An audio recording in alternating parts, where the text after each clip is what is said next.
सीजेपीच्या आज देशव्यापी आंदोलनाची हाक देण्यात आली। या संदर्भातली अधिकची माहिती देत आहेत आपले प्रतिनिधी माधव सावरगावे। माधव, काय सांगाल? सध्या वांगचुक यांनी उपोषण मागे घेतलं असलं तरी सीजेपीनं आंदोलनाची हाक कायम ठेवलेली आहे। आंदोलन अजूनही सुरूच आहे, कसं वातावरण आहे?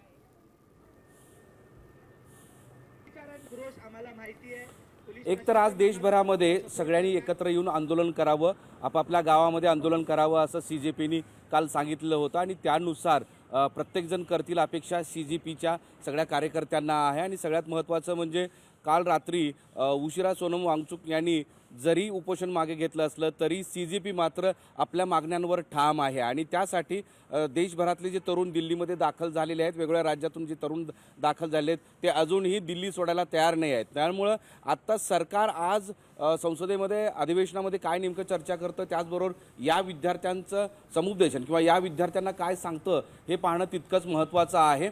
मात्र या देशव्यापी आंदोलनामध्ये आज कसा प्रतिसाद मिळतो ते पाहणं तितकंच महत्त्वाचं असणार आहे। आणि सगळ्यात महत्त्वाचं म्हणजे गेल्या 4 दिवसांपासून दिल्लीच्या जंतर मंतरवर मोठ्या संख्येनं तरुण ज्यावेळेस जमले होते, त्या सगळ्या जमलेल्या तरुणांशी संवाद साधण्यासाठी विरोधी पक्षातल्या सगळेच सदस्य, नेत्यांनी, खासदारांनी, त्या स्थानिक जवळच्या आमदारांनी येऊन भेटी दिल्या होत्या आणि त्यांना आमचा पाठिंबा आहे, आम्ही जोपर्यंत तुम्ही या जंतर मंतरवर आंदोलन कराल तोपर्यंत आम्ही तुमच्यासोबत आहे अशी भूमिका व्यक्त केली होती। त्यामुळे सीजेपीला असं वाटतं की आपल्या आंदोलनाला मोठा पाठिंबा इथं जर मिळत असेल तर गावागावामध्ये मिळणार। काल विशेष म्हणजे महाराष्ट्रामध्ये आपण जर बघितलं तर वंचित बहुजन आघाडीच्या वतीनं त्यामुळेच या देशव्यापी आंदोलनाला कसा पाठिंबा मिळतोय पाहणं महत्त्वाचं आहे। धन्यवाद माधव, तुम्ही दिलेल्या या सविस्तर अपडेटसाठी।